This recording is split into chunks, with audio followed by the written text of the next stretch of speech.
This channel does not promote any violent, harmful, or illegal activities. All content provided by this channel is meant for an educational purpose only.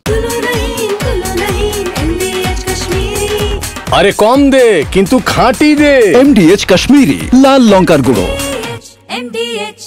রাজ্যে ফিরে আসি। সরকারি পাট্টার জমি দখলের অভিযোগ, ধুন্ধুমার কাণ্ড মালদার হরিশ্চন্দ্রপুরের রশিদাবাদের বিরুয়া গ্রামে। অভিযুক্ত 3 জন তৃণমূল নেতা।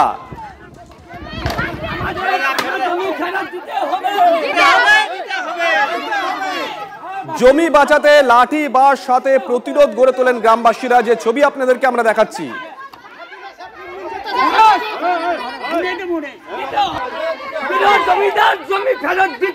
গ্রামবাসীরা জমি বাঁচাতে রাস্তায় নেমে আসেন, কিন্তু এই যে জমির ওপরে বাঁশ পোতা হয়েছিল সেগুলো কারা পুঁতেছিল, কি উদ্দেশ্যে, কাদের বিরুদ্ধে অভিযোগ?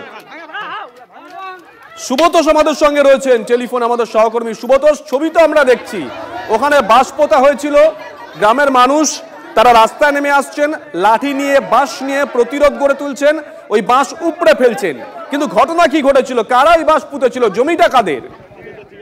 দেখো, মূলত এগুলো হচ্ছে যে পাট্টার জমি, এবং মুখ্যমন্ত্রীর নির্দেশে রাজ্য সরকার এখানে প্রায় 200টি পরিবার প্রত্যেককে পাট্টার জমি দেওয়া হয়, এবং তারা সেই পাট্টার কাগজপত্র পায়, তাদের নামে পাট্টা দেওয়া হয়।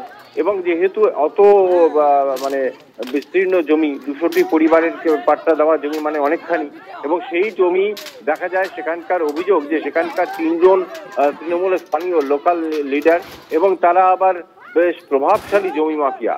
একজন গুমেদ ইকবাল, জালালউদ্দিন ইকবাল এবং আসাদুল ইকবাল, তারা সকলেই তৃণমূলের, এবং তাদের বিরুদ্ধে অভিযোগ সেই জমি তারা ঘিরে ফেলে, এবং ঘিরে দিয়ে সেখানে টিনের সেট দিয়ে বেড়া দিয়ে সেই সমস্ত জমি প্লট করে বিক্রি করার উদ্যোগ নেয়।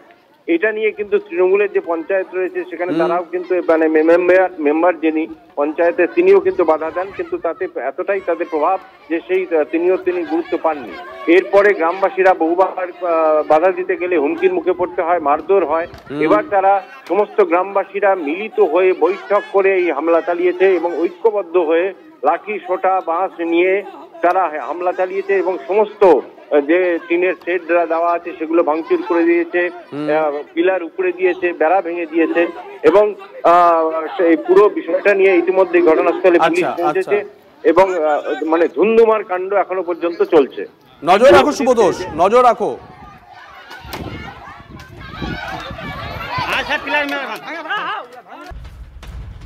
শুক্রবার ফের বাংলায় আসছেন প্রধানমন্ত্রী। মেট্রো প্রকল্পের উদ্বোধনের পর প্রশাসনিক সভা ও জনসভা করবেন নরেন্দ্র মোদী।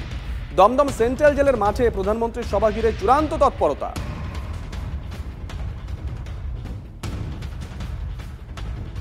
মেট্রোর উদ্বোধন করে শুক্রবার বিকেল 4:45-এ এই দমদম সেন্ট্রাল জেলে যে ময়দান মাঠ, সেখানে পৌঁছাবেন প্রধানমন্ত্রী নরেন্দ্র মোদী। প্রথমে এসে তার জন্য যে মঞ্চ প্রস্তুত করা হচ্ছে সেখানে বেশ কিছু সরকারি প্রকল্পের ঘোষণা করবে। দেখাই যাচ্ছে সেই মঞ্চ সহ যে এলাকা একেবারে প্রস্তুত করা হচ্ছে, আর এখানে মূলত যারা কর্মীরা রয়েছেন তারা কাজ করছেন জোর কদমে। বিশেষত যেহেতু আবহাওয়া দপ্তর থেকে বারবার পূর্বাভাস দেওয়া হচ্ছে শুক্রবার বৃষ্টি হতে পারে, তাই সেজন্য আগাম প্রস্তুতি নেওয়া হচ্ছে। এই মঞ্চ তিনি শেষ করে প্রকল্প ঘোষণা করে চলে যাবেন পরের মঞ্চ, যেখানে তিনি জনসভা করবেন, এবং সেখানেও দেখা যাচ্ছে একেবারে উঁচু মঞ্চ, এবং সেই মঞ্চ 5:20 সময়ে তিনি পৌঁছাবেন। বিশেষত এখানে প্রায় 50,000 লোক একসঙ্গে বসতে পারবে এমনটাই অনুমান করা হচ্ছে।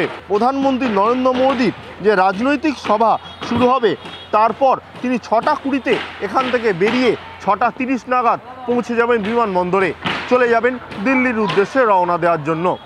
ক্যামেরায় অর্ঘ্যর সঙ্গে সুশোভন, TV9 বাংলা।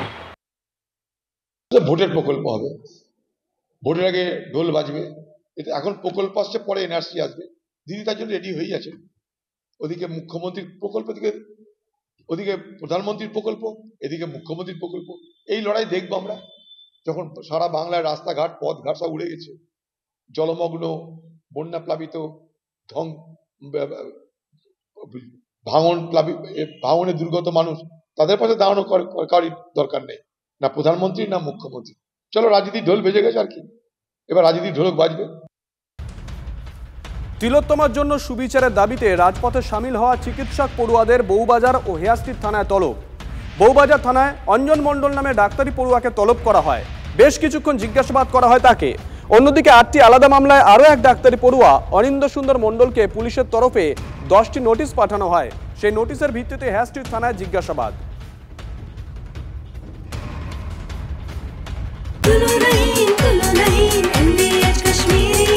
আরে কম দে কিন্তু খাঁটি দে। MDH কাশ্মীরি লাল লঙ্কার গুঁড়ো।